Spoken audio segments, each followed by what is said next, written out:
বন্ধুরা, সুরক্ষা ক্ষেত্রে একটা ভীষণ ভালো খবর বেরিয়ে সামনে আসছে।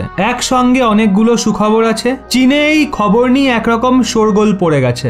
একটা ভীষণই আক্রমণাত্মক খতরনাক মিসাইল ভারত নিক্ষেপ করেছে। একটা নয়, বরং দুটো মিসাইল নিক্ষেপ করেছে। সেই ব্যাপারেই আপনাদের বলতে চলেছি, শেষ অবধি সঙ্গে থাকুন। বন্ধুরা, একটা ভীষণই ভালো খবর বেরিয়ে এসছে সুরক্ষা ক্ষেত্র থেকে।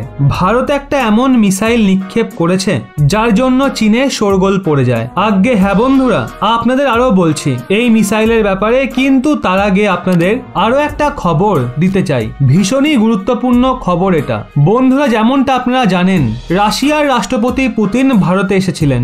সেই নিয়ে অনেক কিছু হচ্ছে, যেমনটা আপনাদের খবর দিয়েছিলাম। এরই সাথে সাথে উনি ভারতীয় প্রধানমন্ত্রীকে রাশিয়ায় যাওয়ার জন্য আমন্ত্রণ জানিয়েছেন।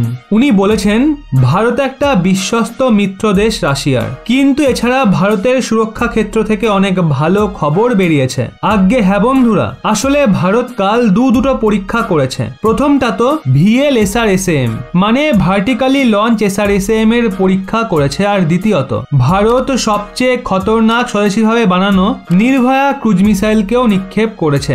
এর পরীক্ষাও সফল হয়েছে। বলা এটা হচ্ছে রেঞ্জ 1500 কিলোমিটার ছিল, যেটা ভীষণই ভালো রেঞ্জ। আর এর ফলে চীনের চিন্তা বৃদ্ধি স্বাভাবিক ব্যাপার, কারণ ক্রুজ মিসাইল ভীষণই ঘাতক হয়। এটা অনেক লো অল্টিটিউডে ওড়ে, যার জন্য সেটাকে আটকানো ভীষণই মুশকিল হয়ে যায়। তো ভারত তার এই স্বদেশী ক্রুজ মিসাইলের পরীক্ষা করে ফেলেছে, আর রিপোর্ট এটাও বেরিয়ে আসছে আগামী 11 থেকে 15 তারিখের মাঝে আরো একটা নোটিশ জারি করা হবে এই ধরনের আরো একটা মিসাইলের পরীক্ষা করার জন্য।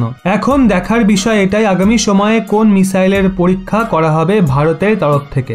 আর এখন যে নির্ভয়া ক্রুজ মিসাইলের পরীক্ষা করা হয়েছে, সেটাই রিপোর্ট এটা বলছে স্বদেশী মানের ইঞ্জিনও লাগানো হয়েছিল। এটা অনেক ভালো খবর ভারতের জন্য, যার ফলে নিশ্চিতভাবেই আমাদের শক্তি বাড়বে। এই নিয়ে আপনার কি মতামত সেটা অবশ্যই নিচে কমেন্টে জানান।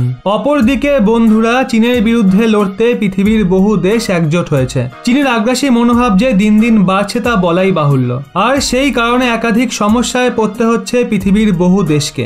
সেই জন্য ভারতের পাশাপাশি পৃথিবীর বহু দেশ চীনের বিরুদ্ধে এয়ার ডিফেন্স সিস্টেমকে মোতায়েন করে রেখেছে। পেপ পাওয়াস আমেরিকার র্যাডার 1980-র দিকে তৈরি করা হয়েছিল। এই বিশেষ র্যাডারটি বর্তমানে আমেরিকা সহ তাইওয়ানে অ্যাক্টিভ রয়েছে।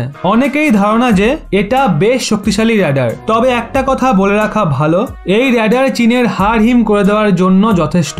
তাইওয়ানে অবস্থিত র্যাডারটির সর্বাধিক রেঞ্জ 3000 নটিক্যাল মাইল বা 5500-রও বেশি কিলোমিটার। দূর থেকে লঞ্চ হওয়া যে কোনো মিসাইলকে মুহূর্তের মধ্যে শনাক্ত করতে পারে আমেরিকার এই র্যাডার। পাশাপাশি এই র্যাডার একটা প্রজেক্টাইল বা আর্টিলারি সেলকে 2000 কিলোমিটার দূর থেকেই শনাক্ত করতে পারে। একটা উদাহরণ দিলে হয়তো আপনাদের কাছে ব্যাপারটা পরিষ্কার হয়ে যাবে। তাহলে তাইওয়ানের থেকে জাপান উত্তর কোরিয়ার অনেক কাছে। উত্তর কোরিয়া কোনো সময় কোনো মিসাইল লঞ্চ করলে তা জাপানের বেশ কয়েক মিনিট আগেই তাইওয়ান সেই মিসাইলকে শনাক্ত করতে সক্ষম।